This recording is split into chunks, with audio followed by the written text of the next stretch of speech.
Hello students, നമ്മൾ C programming എന്ന് പറയുന്ന സബ്ജക്റ്റിലെ ഫസ്റ്റ് മോഡ്യൂളാണ് പഠിച്ചുകൊണ്ടിരുന്നത്. ഈ ഫസ്റ്റ് മോഡ്യൂളിൻ്റെ സിലബസിൽ നമ്മൾ കുറേ പോർഷൻസ് കവർ ചെയ്തു. ഇനി നമുക്ക് പഠിക്കാനായിട്ടുള്ളത് അവസാനം മെൻഷൻ ചെയ്തിട്ടുള്ള ഈ ബബിൾ സോർട്ട്, ലീനിയർ സെർച്ച്, ഈ രണ്ട് ടോപ്പിക്സാണ് നമുക്കിനി പഠിക്കാനുള്ളത് ഫസ്റ്റ് മോഡ്യൂളിൽ. ഈ ബബിൾ സോർട്ടും ലീനിയർ സെർച്ചുമാണ് നമ്മൾ ഇനി പഠിക്കാൻ പോകുന്ന ഈ വീഡിയോയിലും അടുത്ത വീഡിയോയിലുമായിട്ട് നമ്മൾ കവർ ചെയ്യുന്നത്. അതോടെ ഫസ്റ്റ് മോഡ്യൂൾ നമ്മൾ കംപ്ലീറ്റ് ആവും. അപ്പോൾ ഈ ബബിൾ സോർട്ടും ലീനിയർ സെർച്ചും അതിൻ്റെ അൽഗോരിതമാണ് നമുക്ക് ഫസ്റ്റ് മോഡ്യൂളിൽ പഠിക്കാനുള്ളത്. അൽഗോരിതം, സ്യൂഡോ കോഡും. ഈ അൽഗോരിതം സ്യൂഡോ കോഡും ബേസിക്കലി രണ്ടും ഒന്ന് തന്നെയാണ്. അൽഗോരിതത്തിൻ്റെ കുറച്ചും കൂടെ റഫ് ആയിട്ടുള്ള ഒരു ഫോമാറ്റാണ്, കുറച്ചും കൂടെ റെഡ്യൂസ് ചെയ്ത ഒരു ഫോമാറ്റാണ് സ്യൂഡോ കോഡ് എന്ന് പറയുന്നത്. നമ്മൾ അൽഗോരിതം പഠിച്ചാൽ മതി, അത് തന്നെയാണ് നമ്മൾ സ്യൂഡോ കോഡായിട്ട് ജസ്റ്റ് ഒന്ന് എഴുതി വെച്ചാൽ മതി. അപ്പം ബേസിക്കലി രണ്ടും ഒന്ന് തന്നെയാണ്. അപ്പോൾ നമ്മൾ ഈ മോഡ്യൂളിൽ ബബിൾ സോർട്ടിൻ്റെയും ലീനിയർ സെർച്ചിൻ്റെയും അൽഗോരിതമാണ് നമുക്ക് പഠിക്കാനുള്ളത്. ആക്ച്വലി നമ്മുടെ ഈ സബ്ജക്റ്റിൻ്റെ തന്നെ തേർഡ് മോഡ്യൂളിൽ ഇതിൻ്റെ രണ്ടിൻ്റെയും പ്രോഗ്രാമിംഗ് നമ്മൾ എഴുതാറുണ്ട്. പ്രോഗ്രാം നമ്മൾ കാണാതെ എഴുതേണ്ടതായിട്ടുണ്ട്. എക്സാമിന് തേർഡ് മോഡ്യൂളിലെ ഏറ്റവും ഇമ്പോർട്ടൻ്റ് ആയിട്ടുള്ള രണ്ട് പ്രോഗ്രാംസാണ് ഈ ബബിൾ സോർട്ടിൻ്റെയും ലീനിയർ സെർച്ചിൻ്റെയും പ്രോഗ്രാം എന്ന് പറയുന്നത്. അപ്പോൾ ഈ ബബിൾ സോർട്ടിൻ്റെയും ലീനിയർ സെർച്ചിൻ്റെ പ്രോഗ്രാം എന്ന് പറയുന്നത് കാണാതെ പഠിച്ച് നമ്മൾ എഴുതാനുള്ളതായിരിക്കും.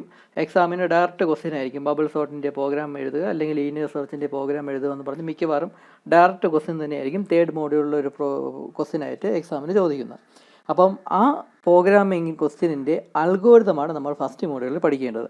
ഫസ്റ്റ് മോഡ്യൂളിൽ ഈ ബബിൾ സോർട്ടിൻ്റെയും ലീനിയർ സെർച്ചിൻ്റെ അൽഗോരിതം പഠിക്കും, അതായത് അതിൻ്റെ ലോജിക്ക് എന്താണെന്ന്, അതെന്താണെന്ന്, അൽഗോരിതം എന്താണെന്ന് നമ്മൾ ഫസ്റ്റ് മോഡ്യൂളിൽ പഠിക്കും. ഇതേ അൽഗോരിതം ബേസ് ചെയ്തിട്ടുള്ള പ്രോഗ്രാം ആയിരിക്കും നമ്മൾ തേർഡ് മോഡ്യൂളിൽ പഠിക്കുന്നത്. അപ്പോൾ ഇത് രണ്ടും കാണാതെ പഠിക്കാനുള്ളതാണ്. ഈ അൽഗോരിതവും ഒരു കാണാതെ പഠിക്കാനുള്ളതാണ്, പ്രോഗ്രാമും കാണാതെ പഠിക്കാനുള്ളത് തന്നെയാണ്. അപ്പോൾ അൽഗോരിതവും അതിൻ്റെ ലോജിക്ക് മനസ്സിലാക്കിയാൽ മാത്രമേ നമുക്ക് പ്രോഗ്രാം കുറച്ചും കൂടെ ഈസി ആയിട്ട് കാണാതെ പഠിക്കാനൊക്കെ ഉള്ളൂ. എന്തായാലും ആ പ്രോഗ്രാം നിങ്ങൾ അവിടെ വെച്ച് എക്സാം ഹാളിൽ വെച്ച് പുതിയതായിട്ട് ഉണ്ടാക്കി എഴുതുന്ന പ്രോഗ്രാം ആയിരിക്കത്തില്ല. ആൾറെഡി അതിൻ്റെ സ്റ്റേറ്റ്മെൻറ്റ്സ് എല്ലാം പഠിച്ചുകൊണ്ട് പോയി എഴുതുന്നത് തന്നെയായിരിക്കും. അപ്പോൾ അത് പഠിച്ചുകൊണ്ട് പോകണമെങ്കിൽ അതിൻ്റെ അൽഗോരിതം എന്താണ്, അതിൻ്റെ ലോജിക്ക് എന്താണെന്ന് മനസ്സിലാക്കിയാൽ മാത്രമേ നിങ്ങൾക്ക് ആ പ്രോഗ്രാം ഈസി ആയിട്ട് പഠിക്കാനൊക്കെ ഉള്ളൂ. അപ്പോൾ ആ പ്രോഗ്രാമിൻ്റെ അൽഗോരിതം അല്ലെങ്കിൽ ലോജിക്കാണ് നമ്മൾ ഈ ഫസ്റ്റ് മോഡ്യൂളിൽ പഠിക്കാനുള്ളത്. അപ്പം ബബിൾ സോർട്ട് അൽഗോരിതം ഉണ്ട്, ലീനിയർ സെർച്ച് അൽഗോരിതം ഉണ്ട്. ഈ രണ്ട് അൽഗോരിതമാണ് നമുക്ക് പഠിക്കാനുള്ളത്. അത് ലീനിയർ സെർച്ച് എന്ന് പറയുന്ന അൽഗോരിതമാണ് ഈ വീഡിയോയിൽ നമ്മൾ ഡീറ്റെയിൽഡ് ആയിട്ട് എക്സ്പ്ലെയിൻ ചെയ്യാൻ പോകുന്നത്. അടുത്ത വീഡിയോയിൽ ബബിൾ സോർട്ടിൻ്റെ അൽഗോരിതം നമ്മൾ പഠിക്കും. ഇത് രണ്ടും തമ്മിൽ നോക്കുകയാണെങ്കിൽ ലീനിയർ സെർച്ച്, ഈ വീഡിയോയിൽ പഠിക്കാൻ പോകുന്ന ലീനിയർ സെർച്ച് അൽഗോരിതമാണ് കുറച്ചും കൂടെ ഈസി എന്ന് വേണമെങ്കിൽ പറയാം. ബബിൾ സോർട്ട് കുറച്ചും കൂടെ ഡിഫിക്കൽട്ടാണ്, മനസ്സിലാക്കിയെടുക്കാൻ കുറച്ചും കൂടെ ഡിഫിക്കൽട്ടാണ്. പക്ഷേ കാണാതെ പഠിക്കാൻ രണ്ടും ഒരുപോലെ തന്നെയാണ്. രണ്ടിനും 8 സ്റ്റെപ്സ്, അൽഗോരിതത്തിന് 8 സ്റ്റെപ്സാണ് രണ്ടിനും ഉള്ളത്. അപ്പോൾ ഈ 8 സ്റ്റെപ്സ് നിങ്ങൾ സത്യം പറഞ്ഞാൽ കാണാതെ പഠിക്കുക തന്നെയാണ് ഉള്ളത്. അൽഗോരിതം ഞാൻ കാണിക്കാം, രണ്ടിൻ്റെ അൽഗോരിതം കാണിക്കാം. അത് രണ്ടും കാണാതെ പഠിക്കുക എന്ന് തന്നെയാണ് ഉദ്ദേശം. പക്ഷേ എന്നാലും ജസ്റ്റ് ഒന്ന് മനസ്സിലാക്കണമല്ലോ, എന്താണ് പഠിക്കുന്നത്, എന്താണ് മെത്തേഡ് എന്ന് മനസ്സിലാക്കണമല്ലോ. അപ്പോൾ അതിനുവേണ്ടി കുറച്ച് ഡീറ്റെയിൽഡ് ആയിട്ട് നമ്മൾ എക്സ്പ്ലെയിൻ ചെയ്യും. ബേസിക്കലി ഈ രണ്ട് അൽഗോരിതം നമ്മൾ കാണാതെ പഠിക്കണം. ഓരോന്നും 8 സ്റ്റേറ്റ്മെൻറ്റ്സ് വെച്ചിട്ടുള്ള അൽഗോരിതമാണ് ഉള്ളത്. അതിൻ്റെ തന്നെ പ്രോഗ്രാമും നമ്മൾ തേർഡ് മോഡ്യൂളിൽ കാണാതെ പഠിക്കും. അപ്പോൾ ആദ്യം നമുക്ക് എന്താണ് ഈ ബബിൾ സോർട്ട്, എന്താണ് ഈ ലീനിയർ സെർച്ച് എന്ന് നമുക്ക് ആദ്യം ഒന്ന് മനസ്സിലാക്കാം. ഈ സോർട്ടിംഗ് എന്ന് പറയുന്ന മെത്തേഡ് 2 ടൈപ്പ് ഉണ്ട്. ബബിൾ സോർട്ട് മെത്തേഡും സെലക്ഷൻ സോർട്ട് മെത്തേഡും. അതിൽ ബബിൾ സോർട്ട് മെത്തേഡാണ് നമ്മുടെ സിലബസിൽ മെൻഷൻ ചെയ്തിട്ടുള്ളത്. അപ്പോൾ സോർട്ട് മെത്തേഡ്സ് 2 എണ്ണം ഉണ്ട്. അതിൽ ബബിൾ സോർട്ട് എന്ന് പറയുന്ന മെത്തേഡാണ് നമ്മുടെ സിലബസിൽ മെൻഷൻ ചെയ്തിട്ടുള്ളത്. അതിൻ്റെ അൽഗോരിതം പ്രോഗ്രാമും ഒക്കെയാണ് നമ്മൾ പഠിക്കേണ്ടത്. ഈ ബബിൾ സോർട്ട്, ഈ സോർട്ടിംഗ് എന്നുകൊണ്ട് ഉദ്ദേശിക്കുന്നത് എന്താണെന്ന് വെച്ചാൽ, നമ്മളിപ്പോൾ ഒരു പ്രോഗ്രാമിൽ ഇൻപുട്ടായിട്ട് ഇങ്ങനത്തെ കുറച്ച് നമ്പേഴ്സ് നമ്മൾ ഇൻപുട്ട് ചെയ്ത് കൊടുക്കും. ജസ്റ്റ് നമ്പേഴ്സ് ഇങ്ങനെ എൻ്റർ ചെയ്ത് കൊടുക്കും ഇൻപുട്ടായിട്ട്. ഈ നമ്പേഴ്സ് എന്ന് പറഞ്ഞാൽ ഇവിടെ കാണുമ്പോൾ തന്നെ നിങ്ങൾക്കറിയാം 5 1 2 6 4 11 8 9 എന്ന് പറയുന്ന കുറച്ച് നമ്പേഴ്സാണ് നമ്മൾ ഇൻപുട്ടായിട്ട് കൊടുക്കുന്നത്. ഈ നമ്പർ എന്ന് പറയുന്നത് റാൻഡംലി അറേഞ്ച് ചെയ്തിട്ടുള്ള നമ്പറാണ്, തമ്മിൽ യാതൊരു റിലേഷനും ഇല്ല. ജസ്റ്റ് റാൻഡം ആയിട്ടുള്ള കുറച്ച് നമ്പേഴ്സാണ് ഈ കൊടുത്തിരുന്നത്. 5 1 2 6 4 11 8 9 അങ്ങനത്തെ കുറച്ച് സെറ്റ് ഓഫ് നമ്പേഴ്സാണ് ഇൻപുട്ട് ചെയ്ത് കൊടുക്കുന്നതെന്ന് കരുതുക. ആ പ്രോഗ്രാം ഈ നമ്പേഴ്സിനെ അക്സെപ്റ്റ് ചെയ്തിട്ട് ഒരു സെറ്റ് ഓഫ് നമ്പേഴ്സ് ഔട്ട്പുട്ടായിട്ട് തരും. അതായത് സോർട്ട് ചെയ്ത ഒരു രൂപത്തിലായിരിക്കും നമുക്കത് ഔട്ട്പുട്ടായിട്ട് തരുന്നത്. ഇവിടെ ഇപ്പോൾ നമ്മൾ ഈ എൻ്റർ ചെയ്ത് കൊടുത്ത നമ്പേഴ്സ് തന്നെയാണ് ഇവിടെ ഔട്ട്പുട്ടായിട്ട്, ഈ രണ്ടാമത്തെ താഴെ കാണിച്ചിരുന്ന സെറ്റ് ഓഫ് നമ്പേഴ്സ് എന്ന് പറഞ്ഞാൽ ഈ കൊടുത്ത ഇൻപുട്ട് നമ്പേഴ്സ് തന്നെയാണ്. പക്ഷേ അതൊരു സ്പെസിഫിക് ഓർഡറിൽ അറേഞ്ച് ചെയ്ത ഒരു രൂപത്തിലായിരിക്കും നമുക്ക് ഔട്ട്പുട്ടായിട്ട് എഴുതുന്നത്. ഇതെന്ന് പറയുന്നത് അസെൻഡിങ് ഓർഡറിൽ സോർട്ട് ചെയ്ത ഔട്ട്പുട്ടാണ് നമുക്ക് തന്നിരിക്കുന്നത്. അപ്പോൾ ഈ സോർട്ടിംഗ് അൽഗോരിതം അല്ലെങ്കിൽ സോർട്ടിംഗ് അൽഗോരിതം വെച്ചിട്ടുള്ള പ്രോഗ്രാം കൊണ്ട് ഉദ്ദേശിക്കുന്നത് എന്തെന്ന് വെച്ചാൽ, നമ്മളൊരു സെറ്റ് ഓഫ് നമ്പേഴ്സ് ഇൻപുട്ടായിട്ട് കൊടുത്താൽ അതിനെ ഒരു പർട്ടിക്കുലർ ഓർഡറിൽ അറേഞ്ച് ചെയ്തിട്ടുള്ള ഔട്ട്പുട്ടായിരിക്കും നമുക്ക് തരുന്നത്. ഔട്ട്പുട്ടായിട്ട് ആ പ്രോഗ്രാം നമുക്ക് ഔട്ട്പുട്ടായിട്ട് തരുന്നത്. ഇവിടെ ഇപ്പം അസെൻഡിങ് ഓർഡറിലാണ് അത് അറേഞ്ച് ചെയ്ത് ഔട്ട്പുട്ടായിട്ട് തരുന്നത്. അസെൻഡിങ് ഓർഡർ എന്ന് പറഞ്ഞാൽ ചെറിയ വാല്യൂവിൽ നിന്ന് വലിയ വാല്യൂവിലേക്ക് പോകുന്നു. അപ്പോൾ ആ ഒരു രീതിയിലാണ് ഈ നമ്പേഴ്സ് ഓർഡറിൽ അറേഞ്ച് ചെയ്തിരിക്കുന്നത്. അങ്ങനെ റാൻഡമായിട്ട് നമ്മൾ ഇൻപുട്ട് ചെയ്ത് കൊടുക്കുന്ന നമ്പറിനെ ഒരു പർട്ടിക്കുലർ ഓർഡറിൽ അറേഞ്ച് ചെയ്ത് നമുക്ക് ഔട്ട്പുട്ടായിട്ട് തരുന്ന ആ ഒരു പ്രോസസ്സിനെയാണ് സോർട്ടിംഗ് എന്ന് പറയുന്നത്. ഇവിടെ ഇപ്പോൾ അസെൻഡിങ് ഓർഡറിലാണ് നമുക്ക് ഔട്ട്പുട്ടായിട്ട് തരുന്നത്. അതുപോലെ തന്നെ ഡിസെൻഡിങ് ഓർഡറിലും നമുക്ക് ഔട്ട്പുട്ട് എടുക്കാം. അതായത് ഡിസെൻഡിങ് ഓർഡറിൽ ഔട്ട്പുട്ട് എന്ന് പറയുമ്പം 11 നിന്നായിരിക്കും സ്റ്റാർട്ട് ചെയ്യുന്നത്. 11, 9, 8, 6, 5 അങ്ങനെയായിരിക്കും ആ നമ്പേഴ്സ് പോകുന്നത്. അപ്പോൾ നമ്മൾ റാൻഡമായിട്ട് ഒരു സെറ്റ് ഓഫ് നമ്പേഴ്സ് കൊടുത്താൽ ഒരു പർട്ടിക്കുലർ ഓർഡറിൽ അറേഞ്ച് ചെയ്ത, അതായത് ഒരു പർട്ടിക്കുലർ ഓർഡറിൽ സോർട്ട് ചെയ്ത ഔട്ട്പുട്ടായിട്ട് നമുക്ക് ആ പ്രോഗ്രാം തരും. അപ്പോൾ അതിനെയാണ് സോർട്ടിംഗ് പ്രോഗ്രാം, അല്ലെങ്കിൽ അതിൻ്റെ ആ പ്രോഗ്രാമിൻ്റെ അൽഗോരിതത്തിനെ സോർട്ടിംഗ് അൽഗോരിതം എന്ന് പറയും. അപ്പോൾ ഈ ഇങ്ങനെ സോർട്ട് ചെയ്യാനായിട്ട് റാൻഡമായിട്ട് കുറേ നമ്പേഴ്സ് നമ്മൾ എൻ്റർ ചെയ്ത് കൊടുത്താൽ അതിനെ സോർട്ട് ചെയ്ത് അസെൻഡിങ് ഓർഡറിലോ ഡിസെൻഡിങ് ഓർഡറിലോ ഔട്ട്പുട്ടായിട്ട് തരാനായിട്ട് ഈ സോർട്ടിംഗ് മെത്തേഡ്സ് എന്ന് പറഞ്ഞാൽ 2 എണ്ണമുണ്ട്. ആ 2 മെത്തേഡ്സാണ് ഒന്നുകിൽ ബബിൾ സോർട്ട് മെത്തേഡ് അല്ലെങ്കിൽ സെലക്ഷൻ സോർട്ട് മെത്തേഡ്. ഈ 2 മെത്തേഡ്സ് ഉപയോഗിച്ചാണ് ഇങ്ങനെ കറക്റ്റ് ഓർഡറിലാക്കണം. ഒന്നുകിൽ അസെൻഡിങ് ഓർഡർ അല്ലെങ്കിൽ ഡിസെൻഡിങ് ഓർഡർ. ഇതിപ്പോൾ അസെൻഡിങ് ഓർഡറിലാണ് അറേഞ്ച് ചെയ്തിരിക്കുന്നത്. അങ്ങനെ ഓർഡറിൽ അറേഞ്ച് ചെയ്യാനുള്ള 2 മെത്തേഡ്സിൽ ഒരെണ്ണമാണ് ബബിൾ സോർട്ട് മെത്തേഡ് എന്ന് പറയുന്നത്. ഈ ബബിൾ സോർട്ട് മെത്തേഡാണ് നമുക്ക് സിലബസിൽ മെൻഷൻ ചെയ്തിട്ടുള്ളത്. അപ്പോൾ ആ ബബിൾ സോർട്ട് ഇങ്ങനെ നമ്പേഴ്സ് എൻ്റർ ചെയ്ത് കൊടുത്താൽ കറക്റ്റായിട്ട് സോർട്ട് ചെയ്ത് തരുന്ന ആ ബബിൾ സോർട്ട് മെത്തേഡ് എന്ന് പറയുന്ന ആ പ്രോഗ്രാമിൻ്റെ അൽഗോരിതമാണ് നമുക്ക് ഫസ്റ്റ് മോഡ്യൂളിൽ പഠിക്കാനുള്ളത്. ആ അൽഗോരിതം ബേസ് ചെയ്താണ് നമ്മൾ പ്രോഗ്രാം എഴുതുന്നത്. നിങ്ങൾക്കറിയാം, അൽഗോരിതം എന്ന് പറഞ്ഞാൽ ഒരു പ്രോഗ്രാമിൻ്റെ ബേസിക് സ്ട്രക്ചർ എന്നോ സ്കെലറ്റൻ സ്ട്രക്ചർ എന്ന് പറഞ്ഞാൽ പറയാം. പ്രോഗ്രാമിൻ്റെ സ്കെലറ്റൻ സ്ട്രക്ചറാണ് അൽഗോരിതം എന്ന് പറയാം. ഈ അൽഗോരിതത്തിനെ ബേസ് ചെയ്താണ്, അതിൻ്റെ സ്റ്റേറ്റ്മെൻറ്റ്സിനെ ബേസ് ചെയ്താണ് നമ്മൾ പ്രോഗ്രാം എഴുതുന്നത്. അതായത് അൽഗോരിതത്തിനെയാണ് നമ്മൾ പ്രോഗ്രാമായിട്ട് കൺവേർട്ട് ചെയ്യുന്നത്. അപ്പോൾ അത് തേർഡ് മോഡ്യൂളിലാണുള്ളത്. ഈ സോർട്ടിങ്ങിൻ്റെ, ഈ ബബിൾ സോർട്ടിങ്ങിൻ്റെ പ്രോഗ്രാം നമുക്ക് കാണാതെ പഠിക്കാനുണ്ട് തേർഡ് മോഡ്യൂളിൽ. അതിൻ്റെ അൽഗോരിതം, അതായത് ലോജിക്കാണ് ഫസ്റ്റ് മോഡ്യൂളിൽ പഠിക്കാനുള്ളത്. അപ്പോൾ അതൊരു 8 സ്റ്റേറ്റ്മെൻറ്റിൻ്റെ ഒരു അൽഗോരിതമാണ്. സ്റ്റെപ്പ് 1, സ്റ്റെപ്പ് 2, സ്റ്റെപ്പ് 3 എന്ന് പറഞ്ഞുകൊണ്ട് ഒരു 7-8 സ്റ്റേറ്റ്മെൻറ്റ് അൽഗോരിതമാണ്. അത് അടുത്ത വീഡിയോയിൽ നമ്മൾ പഠിക്കും. അതുപോലെ തന്നെ സെർച്ചിങ്ങിന് വേണ്ടിയുള്ള 2 മെത്തേഡ്സ് ഉണ്ട്. അതാണ് ലീനിയർ സെർച്ച് മെത്തേഡും ബൈനറി സെർച്ച് മെത്തേഡും.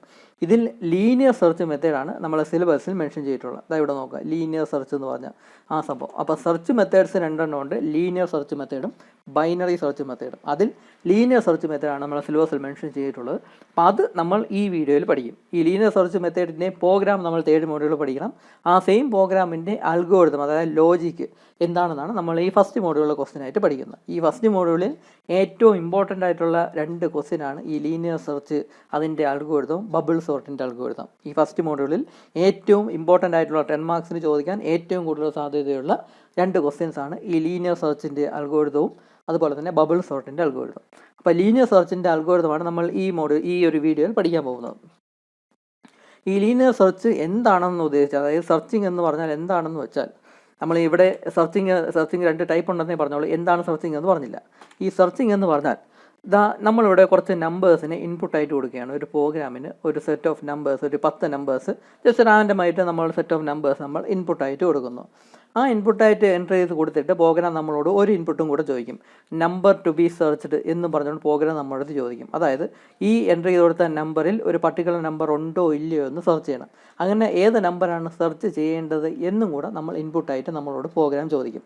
അപ്പോൾ ആദ്യം നമ്മൾ കുറച്ച് സെറ്റ് ഓഫ് നമ്പേഴ്സ് ഇൻപുട്ട് ചെയ്ത് കൊടുക്കും. എന്നിട്ട് ഏത് നമ്പറാണ് സെർച്ച് ചെയ്യേണ്ടതെന്നും നമ്മളിവിടെ ഇൻപുട്ടായിട്ട് കൊടുക്കും.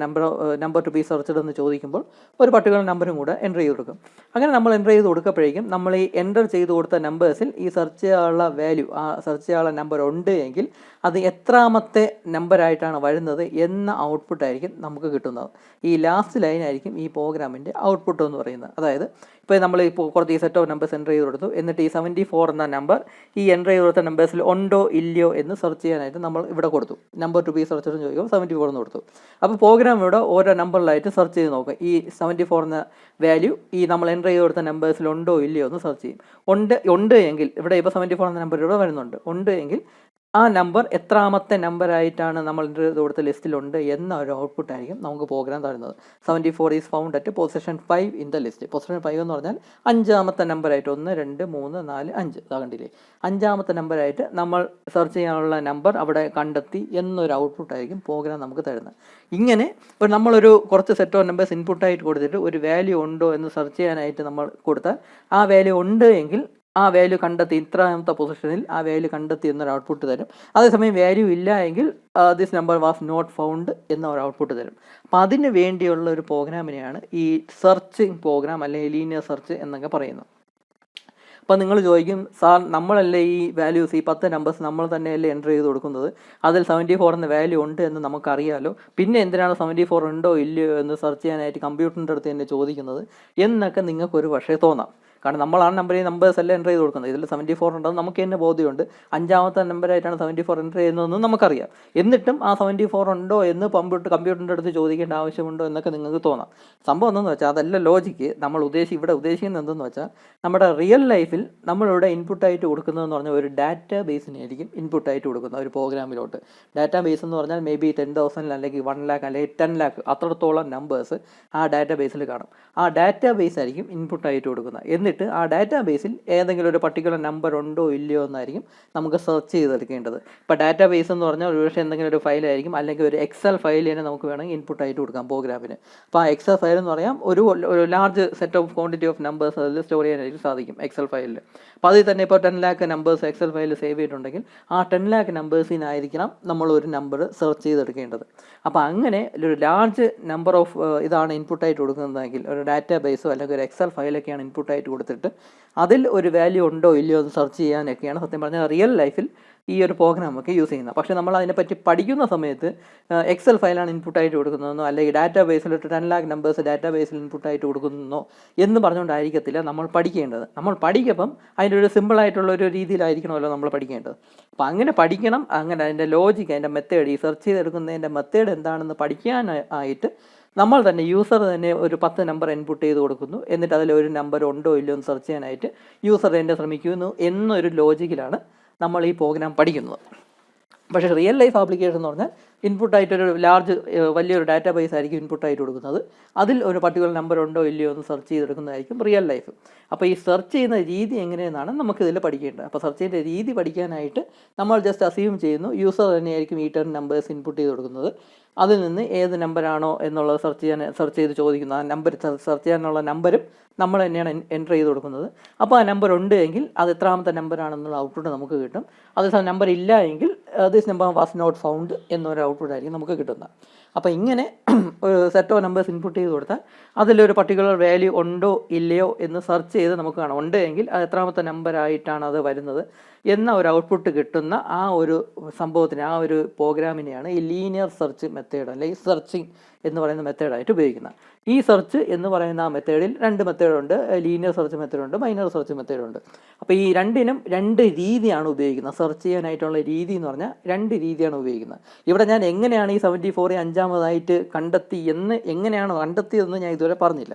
അപ്പോൾ അങ്ങനെ കണ്ടെത്തുന്നതിന് 2 മെത്തേഡ്സ് ഉണ്ട്. അതിൽ ഒരെണ്ണത്തിന് ലീനിയർ സെർച്ച് മെത്തേഡ് എന്നും മറ്റേതിന് ബൈനറി സെർച്ച് മെത്തേഡ് എന്നുമാണ് പറയുന്നത്. ഇതിൽ ഈ 2 മെത്തേഡിൽ കമ്പാരിറ്റീവ്ലി ഈസി ആയിട്ടുള്ള മെത്തേഡാണെന്ന് പറഞ്ഞാൽ ലീനിയർ സെർച്ച് മെത്തേഡ് തന്നെയാണ്. ആ ലീനിയർ സെർച്ച് മെത്തേഡാണ് നമുക്ക് സിലബസിൽ പഠിക്കാനുള്ളത്. അപ്പോൾ ഈ വീഡിയോയിൽ ഈ ലീനിയർ സെർച്ച് മെത്തേഡിനെ പറ്റിയായിരിക്കും നമ്മൾ പഠിക്കുന്നത്. അപ്പോൾ ഈ ലീനിയർ സെർച്ച് മെത്തേഡ് എന്ന് പറഞ്ഞാൽ അതിൻ്റെ പ്രോഗ്രാം റൺ ചെയ്യുമ്പോൾ നമുക്ക് ഇങ്ങനെ ഒരു ഔട്ട്പുട്ട് ആയിരിക്കും നമുക്ക് കിട്ടുന്നത്. നമ്മൾ പ്രോഗ്രാം റൺ ചെയ്യുമ്പോൾ ഒരു സെറ്റ് ഓഫ് നമ്പേഴ്സ് എത്രയാണെന്ന് വെച്ചാൽ 10 നമ്പരോ 5 നമ്പരോ 20 നമ്പരോ എത്രയെങ്കിലും നമ്പേഴ്സ് എൻ്റർ ചെയ്ത് കൊടുക്കാനായിട്ട് പറയും. അപ്പോൾ നമ്മളിങ്ങനെ നമ്പേഴ്സ് കുറച്ച് റാൻഡമായിട്ട് നമ്പേഴ്സ് എൻ്റർ ചെയ്ത് കൊടുക്കുന്നു. എന്നിട്ട് നമ്പറാണ് സെർച്ച് ചെയ്യേണ്ടത് എന്നും ചോദിക്കും. നമ്പർ ടു ബി സെർച്ച് എന്ന് ചോദിക്കുമ്പോൾ നമ്മൾ ആ ഒരു നമ്പറും കൂടെ ടൈപ്പ് ചെയ്ത് കൊടുക്കുന്നു. അപ്പം ആ നമ്പർ നമ്മൾ ഇൻപുട്ട് ചെയ്ത് കൊടുത്ത നമ്പറിൽ ആ പർട്ടിക്കുലർ നമ്പർ ഉണ്ട് എങ്കിൽ നമുക്ക് ഇങ്ങനെ ഒരു ഔട്ട്പുട്ട് കിട്ടും. ഒന്നിൽ കൂടുതൽ തവണ ആ നമ്പർ വരുന്നുവെങ്കിൽ ഒന്നിൽ കൂടുതൽ ലൈൻസ് ഇവിടെ കാണും. ഇപ്പോൾ 74 ഇപ്പം ആദ്യത്തെ നമ്പർ 21 പകരം 74 ആയിരുന്നു എന്ന് കരുതുക. 23ക്ക് പകരം 74 ആയിരുന്നുവെങ്കിൽ ആദ്യമേ അതായിരിക്കും വരുന്നത്. 74 is found at position 1 in the list എന്ന് പറഞ്ഞാൽ ആദ്യത്തെ ലൈൻ വന്നത്. ഇന്ന് രണ്ടാമത്തെ ലൈനായിട്ട് 74 is found at position 5 in the list എന്ന് പറഞ്ഞു വന്നത്. അപ്പോൾ റിപ്പീറ്റ് ചെയ്യുന്നുവെങ്കിലും അത് കറക്റ്റായിട്ട് ഔട്ട്പുട്ടോടെ കാണിക്കണം. അതേസമയം നമ്പർ കണ്ടെത്തിയതേ ഇല്ല എങ്കിൽ, ഇപ്പോൾ ഒരു 25 എന്ന നമ്പർ ഇപ്പോൾ ഇല്ല, 25 ആണ് സെർച്ച് ചെയ്യുന്നതെങ്കിൽ this number is not found എന്ന ഔട്ട്പുട്ട് ആയിരിക്കണം നമുക്ക് കിട്ടേണ്ടത്. അപ്പോൾ അങ്ങനെ ഒരു ഔട്ട്പുട്ടാണ് നമുക്ക് കിട്ടേണ്ടത് ഈ പ്രോഗ്രാം റൺ ചെയ്യേണ്ട സമയത്ത്. അപ്പോൾ എങ്ങനെയാണ് ഈ നമ്പർ അതിലുണ്ടോ ഇല്ലയോ, അതിൻ്റെ പൊസിഷൻ എങ്ങനെയാണ് കണ്ടെത്തുന്നത് എന്നുള്ള ലോജിക്ക് ഞാനിനി പറയാം. അപ്പോൾ അതിനാണ് അൽഗോരിതം പഠിക്കണമെന്ന് പറയുന്നത്. അപ്പോൾ അതിൻ്റെ അൽഗോരിതമാണ് ഇതാ ഇവിടെ കാണിച്ചിട്ടുള്ളത്. 10 മാർക്സിൻ്റെ ഒരു ക്വസ്റ്റ്യൻ ആയിട്ടായിരിക്കും ലീനിയർ സെർച്ചിൻ്റെ അൽഗോരിതം നമ്മൾ കാണാതെ എഴുതേണ്ടത്. 8 സ്റ്റെപ്പുള്ള അൽഗോരിതമാണ് ഇതാ ഈ കൊടുത്തിട്ടുള്ളത്. ഇതാ ഈ സംഭവമാണ് നിങ്ങൾ കാണാതെ പഠിക്കേണ്ടത്. ഇതിൻ്റെ ലോജിക്ക് തന്നെ പഠിക്കണമെന്നില്ല. ഇത് നിങ്ങൾക്ക് കാണാതെ എഴുതാൻ സാധ്യമെങ്കിൽ അത്രയും നല്ലത്. അതല്ല, ഇത് കാര്യങ്ങൾ മനസ്സിലാക്കി കാണാതെ എഴുതണമെന്നാണെങ്കിൽ നിങ്ങൾ കാര്യമായിട്ട് ഈ വീഡിയോ ശ്രദ്ധിക്കുക. അപ്പം ഇതാണ് അൽഗോരിതം എന്ന് പറയുന്നത്. 10 മാർക്സിൻ്റെ ആൻസർ ആയിട്ട് എഴുതാനുള്ള ഈ സംഭവം ഇതാണ്. ഇതും കൂടെ എഴുതി വയ്ക്കരുത്. ഇത് ഞാൻ പ്രീവിയസ് സ്ലൈഡിൽ കാണിച്ച ഈ സംഭവത്തിൻ്റെ ഒന്നും കൂടെ ഒന്ന് കാണിക്കാൻ വേണ്ടി ഞാനിവിടെ എഴുതി എന്നേ ഉള്ളൂ. ജസ്റ്റ് ഒരു കോളം വരച്ച് നിങ്ങൾ എക്സാമിന് ഇങ്ങനെ ഒരു കോളം വരച്ച് ഇവിടെ തന്നെ ഇങ്ങനെ എഴുതി കളയരുത്. വേണമെങ്കിൽ താഴെ സാമ്പിൾ എന്നൊക്കെ പറഞ്ഞുകൊണ്ടൊക്കെ നിങ്ങൾക്ക് ഈ കോളം വരച്ച് നിങ്ങൾക്ക് ഇങ്ങനെ വേണമെങ്കിൽ എഴുതാം. അൽഗോരിതത്തിൻ്റെ അകത്ത് കയറി ഇതാ ഇങ്ങനെ എഴുതി വെച്ച് കളയരുത്. ഞാൻ വേറെ സ്ഥലം ഇല്ലാത്തതുകൊണ്ടാണ് ഇവിടെ ഇത്രയും സ്പേസ് കിട്ടിയപ്പോൾ ഇങ്ങനെ ഒരു റെക്റ്റാങ്കിൾ വരച്ച് ഇതിൻ്റെ അകത്ത് ഇത്രയും എഴുതി വെച്ചത്. ഇത് അൽഗോരിതത്തിൻ്റെ കൂടെ വരുന്ന സംഭവമല്ല. ഇത് സാമ്പിൾ ഔട്ട്പുട്ട് എന്നൊക്കെ പറഞ്ഞ് വേണമെങ്കിൽ നിങ്ങൾ സെപ്പറേറ്റ് ഹെഡിങ് താഴെ എഴുതിയിട്ട് നിങ്ങൾക്ക് ഇത് ഇവിടെ കൊടുക്കാം. അൽഗോരിതത്തിൻ്റെ അകത്ത് കൊണ്ട് ഇത് എഴുതി വെച്ച് കളയരുത്. ഓക്കെ, അപ്പം ലീനിയർ സെർച്ച് മെത്തേഡ്. അപ്പോൾ എങ്ങനെയാണ് ഈ നമ്പർ ഇതിൻ്റെ അകത്തുണ്ട് ഇല്ല എന്ന് കണ്ടുപിടിക്കുന്നതെന്ന് നമുക്ക് നോക്കാം. ഇവിടെ ഇപ്പോൾ നോക്കാം, ഞാൻ ഈ നമ്പേഴ്സ് കുറച്ചൊന്ന് മാറ്റിയിട്ടുണ്ട്. ഇവിടെ കാണിച്ച പോലെയല്ല, ചെറുതായി ആദ്യത്തെ 2 നമ്പേഴ്സ് ഞാൻ ഒന്ന് ചേഞ്ച് ചെയ്തിട്ടുണ്ട്. ഇവിടെ ഞാൻ 74 ആദ്യത്തെ 2 നമ്പരും 74 എന്നാക്കിയിട്ടുണ്ട്. ഇവിടുത്തെ 74 ഞാൻ മാറ്റിയിട്ടുണ്ട്. ഇവിടെ ഒരു 74 ഉണ്ടായിരുന്നു, അത് ഞാൻ റിമൂവ് ചെയ്തിട്ടുണ്ട്. റൺ ചെയ്യുക, എന്നിട്ട് 74 ആണ് സെർച്ച് ചെയ്യാനായിട്ട് ഞാൻ കൊടുക്കുന്നത്. ഇത് സത്യം പറഞ്ഞാൽ 2 ലൈൻ വരും, ഞാനിവിടെ ഒരു ലൈനേ കൊടുത്തിട്ടുള്ളൂ. ഈ 74 ഈസ് ഫൗണ്ട് അറ്റ് പൊസിഷൻ 1 എന്നും അടുത്ത ലൈനിൽ 74 ഈസ് ഫൗണ്ട് അറ്റ് പൊസിഷൻ 2 എന്നൊരു ഔട്ട്പുട്ട് വരും. ഞാൻ രണ്ടാമത്തെ ലൈൻ ഔട്ട്പുട്ടായിട്ട് കൊടുത്തില്ല എന്നേ ഉള്ളൂ. അപ്പോൾ ഇവിടെ ഇപ്പോൾ നോക്കുക, അപ്പോൾ നമ്മളിവിടെ ചെയ്യുന്ന സംഭവം എന്തെന്ന് വെച്ചാൽ 10 നമ്പേഴ്സാണ് ഇൻപുട്ടായിട്ട് കൊടുക്കുന്നത്. എത്ര നമ്പേഴ്സ് വേണോ ഇൻപുട്ടായിട്ട് കൊടുക്കാം. നമ്മൾ 10 നമ്പേഴ്സ് ഇവിടെ സാമ്പിളായിട്ട് 10 നമ്പേഴ്സാണ് ഇൻപുട്ടായിട്ട് കൊടുക്കുന്നത് എന്നൊക്കെ കരുതുക.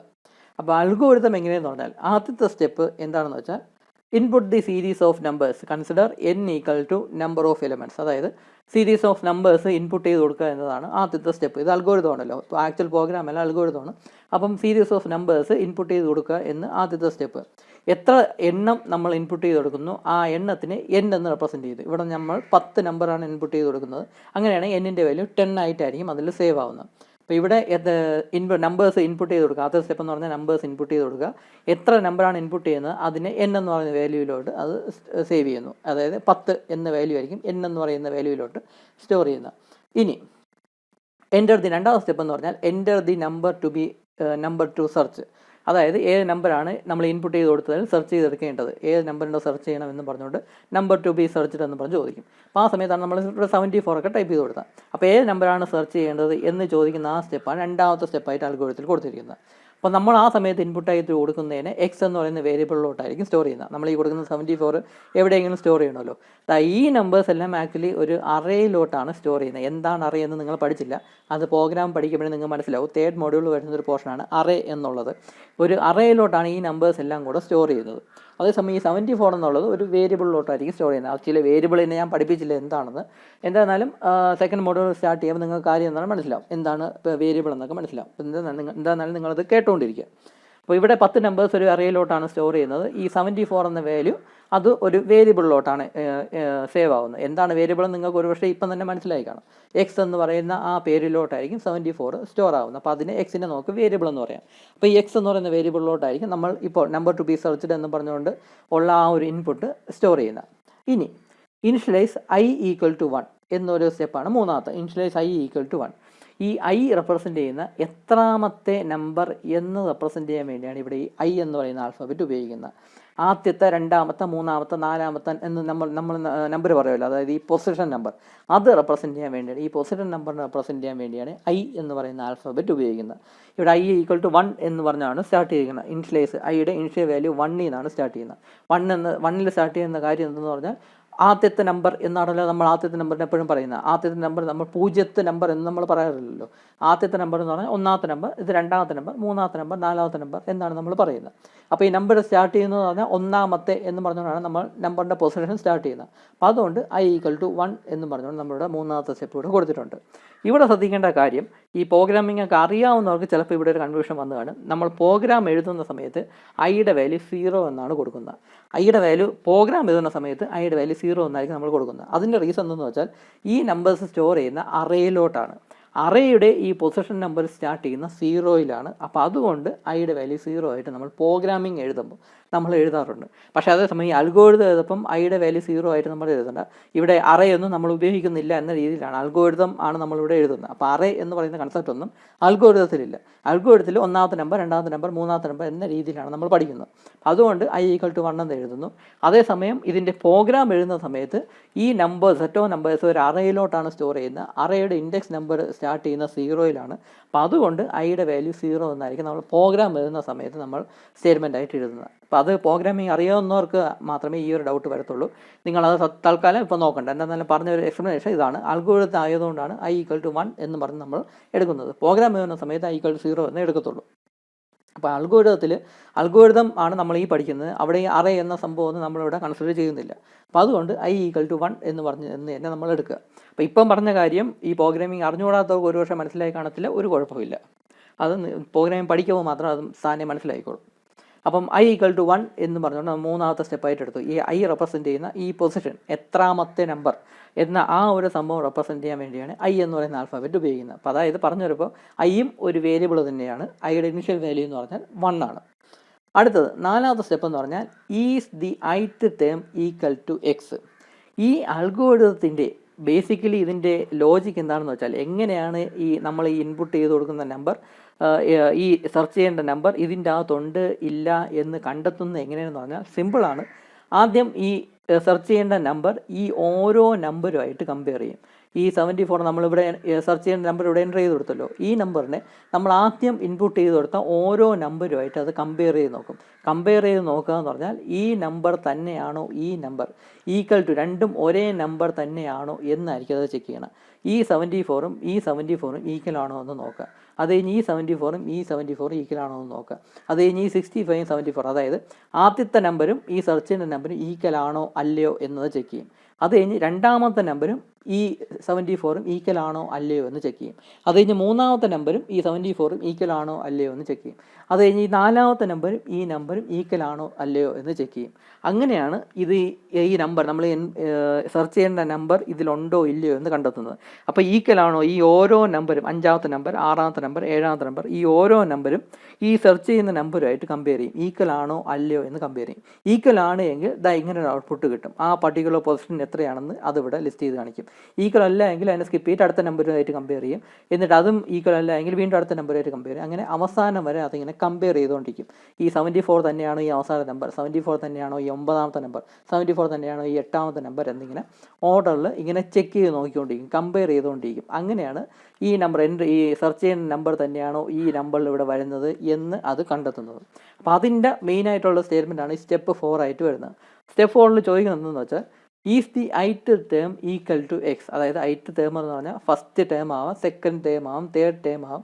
ഐയുടെ വാല്യൂ 1 നിന്നായിരിക്കും സ്റ്റാർട്ട് ചെയ്യുന്നത്. ഐയുടെ വാല്യൂ കൂടുന്നതനുസരിച്ച് first term, second term, third term, fourth term അങ്ങനെയൊക്കെ വരും. അപ്പം ith term equal to x എന്നാണ് ചോദിക്കുന്നത്. ഈ എക്സ് എന്ന് പറഞ്ഞാൽ ഇവിടെ ഈ കേസിലാണെങ്കിൽ 74 എന്ന വാല്യൂ ആണ് എക്സിലോട്ട് സേവ് ചെയ്തിരിക്കുന്നത്. അപ്പോൾ ഇത് രണ്ടും ഈക്വൽ ആണോ അല്ലയോ എന്നാണ് ചോദിക്കുന്നത്. ഇവിടെ ഇപ്പോൾ നോക്കാം, നമ്മുടെ ആദ്യത്തെ നമ്പർ ഐയുടെ വാല്യൂ 1 ആണല്ലോ. അപ്പോൾ ആദ്യത്തെ നമ്പർ എന്ന് പറഞ്ഞാൽ 74 തന്നെയാണ്. അപ്പോൾ ഈ 74 ആദ്യത്തെ നമ്പരും ഈ 74ഉം കൂടെ ഈക്വൽ ആണോ അല്ലയോ എന്നാണ് അത് ചെക്ക് ചെയ്ത് നോക്കുന്നത്. അപ്പോൾ ഈ ആദ്യത്തെ നമ്പരും ഈ 74ഉം കൂടെ ഈക്വൽ ആണോ അല്ലയോ എന്ന് ചെക്ക് ചെയ്യുക. അപ്പോൾ അത് ഈക്വൽ ആണ് വരുന്നത്. കാരണം ഈ 74 തന്നെയാണ് ഈ 74 സെർച്ച് ചെയ്യാനുള്ള ഈ വാല്യൂ തന്നെയാണ് ഈ ഇൻപുട്ടായിട്ട് നമ്മൾ കൊടുത്തിരിക്കുന്നത്. അപ്പോൾ അങ്ങനെയാണെങ്കിൽ അത് ഈക്വൽ ടു, അതായത് അത് ട്രൂ എന്നാണ് ഒരു ഔട്ട്പുട്ടായിട്ട് കിട്ടുന്നത്. Is the ith time equal to x എന്ന് ചോദിക്കുമ്പോൾ ഫസ്റ്റ് കേസിൽ ഇവിടെ ആൻസർ എസ് ആയിട്ടാണ് വരുന്നത്. എസ് എന്നാണ് വരുന്നത്. 74 തന്നെയാണല്ലോ. അപ്പോൾ അതിൻ്റെ ആൻസർ എസ് എന്നാണ് പറയുന്നത്. അപ്പോൾ if yes go to step 5 എന്നാണ് അതിൻ്റെ ആ സ്റ്റെപ്പ് 4ൻ്റെ കൂടെ തന്നെ കൊടുത്തിട്ടുള്ളത്. ഇവിടെ ആദ്യം is the ith time equal to x എന്ന് ചോദിക്കുമ്പോൾ എസ് ആണ് എങ്കിൽ ഗോ ടു സ്റ്റെപ്പ് 5 എന്ന് കൊടുത്തിട്ടുണ്ട്. ഗോ ടു സ്റ്റെപ്പ് 5 എന്ന് പറഞ്ഞാൽ ഈ സ്റ്റെപ്പ് 5 എന്താണെന്ന് വെച്ചാൽ display search value found at position I എന്നാണ് ഈ 5ാമത്തെ സ്റ്റെപ്പ് കൊടുത്തിട്ടുള്ളത്. Display search value found at position I, അതായത് ഈ ഐ എന്ന് പറയുന്ന പൊസിഷനിൽ സെർച്ച് ചെയ്യേണ്ട വാല്യൂ കണ്ടെത്തി എന്ന ഒരു ഔട്ട്പുട്ട് ഡിസ്പ്ലേ ചെയ്യുക എന്നാണ് സ്റ്റെപ്പ് 5 കൊടുത്തിട്ടുള്ളത്. ഇവിടെ പൊസിഷൻ ഐ എന്ന് പറഞ്ഞാൽ ഐയുടെ വാല്യൂ എത്രയാണ്, 1. ഇവിടെ ഐയുടെ വാല്യൂ ഇനിഷ്യലൈസ് ചെയ്ത് പിന്നെ അതിനെ ചേഞ്ച് ചെയ്തിട്ടില്ല. അപ്പോൾ ഐയുടെ വാല്യൂ ഇവിടെ അതാണ് നമ്മൾ ഫസ്റ്റ് വാല്യൂ തന്നെയാണ് നമ്മളിവിടെ കമ്പയർ ചെയ്തത്. ആ ഫസ്റ്റ് വാല്യൂ ആയിട്ട് തന്നെ സെർച്ച് ചെയ്യേണ്ട വാല്യൂ കണ്ടെത്തി എന്നൊരു ഔട്ട്പുട്ട് ഇവിടെ ഡിസ്പ്ലേ ചെയ്യണം. ആ ഡിസ്പ്ലേ ചെയ്യുന്ന ആ സ്റ്റേറ്റ്മെൻറ്റാണ് ഇവിടെ ഇപ്പം വന്നിരുന്നത്. 74 is found at position 1 in the list എന്ന് പറഞ്ഞ ഔട്ട്പുട്ട് വന്നത്. സത്യം പറഞ്ഞാൽ ഇതിൻ്റെ ഒരു റെപ്രസെൻറ്റേഷനാണ് search value found at position i എന്ന ഒരു സംഭവം ഔട്ട്പുട്ടായിട്ട് കാണിക്കുന്നത്. ആ സ്റ്റെപ്പ് ഈ ഒരു സ്റ്റേറ്റ്മെൻറ്റ് ഡിസ്പ്ലേ ചെയ്ത് കഴിഞ്ഞതിന് ശേഷം, ഈ ഒരു സ്റ്റേറ്റ്മെൻറ്റ് ഡിസ്പ്ലേ ചെയ്ത് കഴിഞ്ഞതിന് ശേഷം അടുത്ത സ്റ്റേറ്റ്മെൻറ്റിലോട്ട് പോവുക. ഇൻക്രിമെൻറ്റ് i/1 യൂണിറ്റ് എന്ന്, അതായത് ഐയുടെ വാല്യൂ 1 യൂണിറ്റ് ഇൻക്രീസ് ചെയ്യുക എന്ന്. അപ്പോൾ ഐയുടെ വാല്യൂ ഇവിടെ 1 ആയിരുന്നു. ഇത് ഇവിടെ വെച്ച് 1 ആയി. ഈ സ്റ്റേറ്റ്മെൻറ്റ് എക്സിക്യൂട്ട് ചെയ്തപ്പോൾ ഐയുടെ വാല്യൂ 1 ആയിരുന്നു. ഈ സ്റ്റേറ്റ്മെൻറ്റ് എക്സിക്യൂട്ട് ചെയ്തപ്പോൾ ഐയുടെ വാല്യൂ 1 ആയിരുന്നു. ഈ സ്റ്റേറ്റ്മെൻറ്റ് എത്തിയപ്പോഴേക്കും ഐയുടെ വാല്യൂ 2 ആയി. ഐയുടെ വാല്യൂ 2 ആയിട്ടുണ്ട്. ഇൻക്രിമെൻറ്റ് ബൈ 1 യൂണിറ്റ് എന്ന് പറഞ്ഞാൽ ഐയുടെ വാല്യൂയുടെ കൂടെ 1 യൂണിറ്റും കൂടെ ആഡ് ചെയ്താൽ മതി. ഐയുടെ വാല്യൂ 1 ആയിരുന്നു, അത് ഇൻക്രിമെൻ്റ് ആയിട്ട് 2 ആയിട്ടുണ്ട്. ഇനി അടുത്ത 7ാമത്തെ സ്റ്റെപ്പ് എന്ന് പറഞ്ഞാൽ if I is greater than n go to step 8. അതായത് ഈ ഐയും എന്നും കൂടെ കമ്പയർ ചെയ്യുകയാണ് 7ാമത്തെ സ്റ്റെപ്പിൽ. എൻ എന്ന് പറഞ്ഞാൽ അതിൻ്റെ വാല്യൂ എത്രയാണ്? 10. നമ്മുടെ ഈ കേസിലാണ് എൻ്റെ വാല്യൂ എന്ന് പറഞ്ഞാൽ 10 ആണ്. നമ്മൾ 10 നമ്പറാണ് ഇൻപുട്ടായിട്ട് കൊടുത്തത്. അപ്പോൾ എൻ്റെ വാല്യൂ എന്ന് പറഞ്ഞാൽ 10 ആണ് അവിടെ സ്റ്റോർ ചെയ്ത് വെച്ചിരുന്നത്. അപ്പോൾ ഐയുടെ വാല്യൂ ഗ്രേറ്റർ ദാൻ എൻ ആണ് എങ്കിൽ, അതായത് ഐയുടെ വാല്യൂ ഗ്രേറ്റർ ദാൻ 10 എന്ന് പറഞ്ഞാൽ 11 വരണം. അതായത് ഐയുടെ വാല്യൂ 11 വരുമ്പോൾ മാത്രമേ ഈ ഒരു if I is greater than N എന്ന് പറഞ്ഞാൽ അതിൻ്റെ ഒരു ഔട്ട്പുട്ട് എസ് ആയിട്ട് വരണമെങ്കിൽ ഐയുടെ വാല്യൂ 11 വരണം. അങ്ങനെയാണ് എങ്കിൽ ഐയുടെ വാല്യൂ 11 ആണ് എങ്കിൽ ഗോ ടു സ്റ്റെപ്പ് 8 എന്നാണ് കൊടുത്തിരിക്കുന്നത്. സ്റ്റെപ്പ് 8 എന്ന് പറഞ്ഞാൽ സെർച്ച് ഓവർ, അതായത് പ്രോസസ്സ് തീർന്നു, സെർച്ച് ചെയ്ത് തീർന്നു എന്നത് കാണിക്കുക. അപ്പോൾ നമ്മുടെ ഇവിടെ കേസിൽ എന്താണെന്ന് വെച്ചാൽ ഐയുടെ വാല്യൂ 2 ആയിട്ടുള്ളൂ. 2 മാത്രമേ, 2 എന്ന വാല്യൂ മാത്രമേ ഐക്ക് ആയിട്ടുള്ളൂ. അപ്പോൾ ഇവിടെ കണ്ടീഷൻ ചെക്ക് ചെയ്യുമ്പം if I is greater than N എന്ന് ചോദിക്കാം, കണ്ടീഷൻ ചെക്ക് ചെയ്യുമ്പം കണ്ടീഷൻ്റെ ഔട്ട്പുട്ട് ഫാൾസ് എന്നാണ് വരുന്നത്. കാരണം ഐയുടെ വാല്യൂ 2 ആയിട്ടുള്ളൂ. ഐയുടെ വാല്യൂ 11 ആയാൽ മാത്രമേ ഈ കണ്ടീഷൻ ഔട്ട്പുട്ട് ട്രൂ ആവുകയുള്ളൂ. അപ്പോൾ ഇവിടെ ഇപ്പോൾ ഐയുടെ വാല്യൂ 2 ആയതുകൊണ്ട് ഈ കണ്ടീഷൻ ഔട്ട്പുട്ട് എന്ന് പറഞ്ഞാൽ ഫാൾസ് ആയിരിക്കും. അങ്ങനെ ഫാൾസ് ആണെങ്കിൽ ഗോ ടു സ്റ്റെപ്പ് 4 എന്ന് കൊടുത്തിട്ടുണ്ട്. If I is greater than N go to step 8. ഇതിൻ്റെ ഈ കണ്ടീഷൻ്റെ ഔട്ട്പുട്ട് എസ് ആണ് എങ്കിൽ ഗോ ടു സ്റ്റെപ്പ് 8 എന്ന് കൊടുത്തിട്ടുണ്ട്. എൽസ് ആണെങ്കിൽ, അതായത് ഫാൾസ് ആണെങ്കിൽ എൽസ് ഗോ ടു സ്റ്റെപ്പ് 4 എന്ന് കൊടുത്തിട്ടുണ്ട്. അപ്പോൾ ഇവിടെ ഇപ്പം ഫാൾസ് ആണ്, ഇതിൻ്റെ ഔട്ട്പുട്ട് ഫാൾസ് ആണ് വരുന്നത്. കാരണം ഐയുടെ വാല്യൂ 2 ആയിട്ടുള്ളൂ.